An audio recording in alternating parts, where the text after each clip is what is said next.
بسم اللہ الرحمن الرحیم۔ محترم ناظرین، السلام علیکم۔ نصر بادشاہ ابتدا میں نہایت نیک آدمی تھا۔ حضرت ذکریا جیہ کی نہایت اطاعت کرتا تھا۔ اتفاقاً اس نے ایک عورت سے نکاح کیا جس کے ہمراہ ایک لڑکی نہایت حسین و جمیل تھی۔ جب وہ لڑکی سن بالوں کو پہنچی تو بادشاہ اس کی بہار حسن دیکھ کر فریقہ دیوانہ ہو گیا۔ اس کی ماں کو پیغام دیا، وہ بہت خوش ہوئی مگر دل میں اندیشہ کیا کہ بادشاہ پیغمبروں کی فرمان متین ہے اور نکاح اللہ کے پیغمبر کی شریعت کے خلاف ہے، وہ کیوں اس کام کی اجازت دیں گے؟ اس لیے بادشاہ سے کہا کہ تم اس کا مہر ادا نہ کر سکو گے۔ اس نے دریافت کیا کہ کتنا مہر ہے، جو کچھ کہو میں دینے کو تیار ہوں۔ عورت نے کہا اس کا مہر تمہارے دونوں پیغمبروں کا سر ہے، اگر تم یہ مہر ادا کر سکو تو لڑکی حاضر ہے، ورنہ اس کا نام بھی مت لو۔ بادشاہ نے کہا یہ پیغمبر ہمارے دشمن نہیں بلکہ ہمارے خیر خواہ اور دعا گو ہیں، ان کو بے جرم گناہ قتل کرنا ظلم عظیم ہے، اس کے سوا کچھ مانگو، جو مہر کہو مجھے منظور ہے۔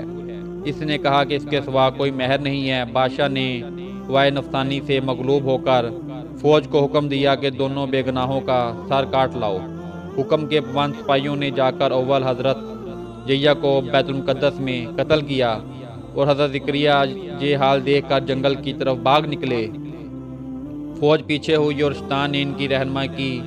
جب سپاہیوں نے عبادہ کو گھیر لیا تو حضرت ذکریا نے ایک درخت سے التجا کی، مجھ کو اس وقت پناہ دے دے۔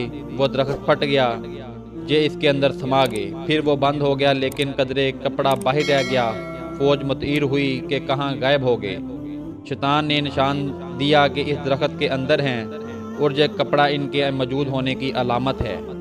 پھر شیطان نے آرے کی ترکیب بتلائی، درخت چیرا گیا۔ جب نوبت آرے کی سر تک پہنچی تو حضرت جیہ نے سسکیاں بری، حکم الہی نازل ہوا، غراف کرو گے تو پیغمبری سے خارج کر دیے جاؤ گے۔ تم نے غیر سے کیوں پناہ مانگی؟ اگر ہم سے التجا کرتے تو کیا ہم پناہ نہیں دے سکتے تھے؟ اب اس کا مزہ چکھو اور چپ چاپ سر پر آرا چلنے دو۔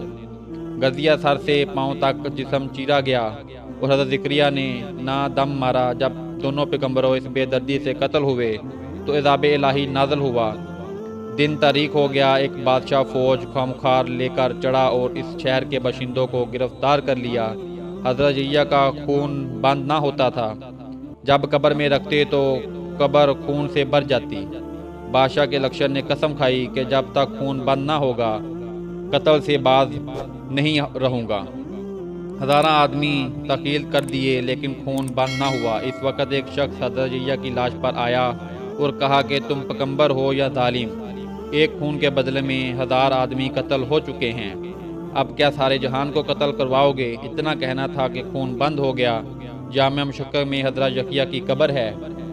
ایک شخص اپنی پیداوار کے 3 حصے کرتا تھا، ایک حصہ اپنے کھانے اور اپنے بال بچوں کے کھانے کے لیے اور ایک حصہ اللہ کے راستے میں خرچ کرنے کے لیے نکالتا تھا، وہ ایک حصہ باغ کی دیکھ بھال کے لیے۔ وہ ہمیشہ ایسا ہی کرتا تھا، اس لیے اس کے کھیت میں اللہ تعالیٰ کی طرف سے برکت ہوئی اور اس کی کھیتی ہمیشہ سرسبز رہتی۔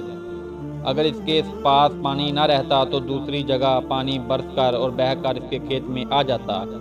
ایک مرتبہ کا واقعہ ہے کہ ایک جنگل میں شخص جا رہا تھا، اچانک اس کے کان میں آواز آئی کہ کوئی بادل سے کہہ رہا ہے فلاں کے باغ کو سیراب کرو۔ اس کے باغ والے کا لیا گیا، چنانچہ اس دل نے وہاں سے ہٹ کر ایک پتھریلی زمین پر جا کر خوب موسلادھار بارش برسایا۔ وہ پانی بہہ کر ایک نہر میں جا پہنچا۔ وہ نہر اس شخص کے باغ میں آتی تھی۔ یہ شخص اس پانی کے ساتھ چلا گیا، دیکھا کہ ماجرا کیا ہے اور کس بزرگ کی کرامات ہے۔ وہ نہر کے کنارے کنارے چل کر اس باغ میں پہنچ گئے۔ یہ پانی اس باغ کے نالیوں کے ذریعے پہنچ گیا۔ اس باغ میں ایک بزرگ پانی کو ادھر ادھر کر رہے تھے۔ اس راہگیر مسافر نے اس سے دریافت کیا کہ حضرت آپ کا نام کیا ہے؟ اس بزرگ نے وہی نام بتایا جو اس نے بادلوں میں سنا تھا۔ اس بزرگ نے راہگیر سے فرمایا آپ میرا نام دریافت کیوں کرتے ہو؟ اس مسافر نے کہا میں نے اس بادل میں سے جس کا یہ پانی ہے ایک آواز سنی کہ فلاں شخص کے باغ کو سیراب کرو، اس نے آپ کا ہی نام بتایا تھا۔ وہ بادل برسا اور پانی اس کی نہر میں بہہ کر آیا۔ اس عجیب غریب واقعے کی تلاش کے لیے میں پانی کے ساتھ ساتھ آیا کہ میں چل کر معلوم کروں کہ وہ کیسے بزرگ ہیں تو حضرت آپ کیا کرتے ہیں؟ اس بزرگ نے فرمایا کہ جب آپ نے دریافت کر لیا ہے تو کہ وہ کہتا کہ میں اس سے 3 حصے کر ڈالتا ہوں، ایک حصہ اپنے بچوں کے لیے، ایک حصہ باغ کے خرچ کے لیے، اور ایک حصہ اللہ کے راہ میں خرچ کر ڈالتا ہوں۔ حاصل غرض اس بیان سے یہی ہے کہ بذریعہ اللہ کے کسی سے اطاعت نہ چاہیے، کہ جب ایک نبی کو بھی اللہ تعالیٰ نے بطور انبیاء کے آرے سے چروا دیا تو ہماری حیثیت کیا ہے؟ چنانچہ اس لیے اس واقعہ سے سبق حاصل کرتے ہوئے ہمیں چاہیے کہ نہ تو کبھی کسی پر کوئی ظلم کرے اور نہ اللہ کے سوا کسی سے مدد مانگے۔ اللہ تعالیٰ ہم سب کو عمل کرنے کی توفیق عطا فرمائے، آمین یا رب العالمین۔ محترم ناظرین، اگر آپ کو ہماری ویڈیو اچھی لگی ہو تو ہمارا چینل سبسکرائب کر لیں۔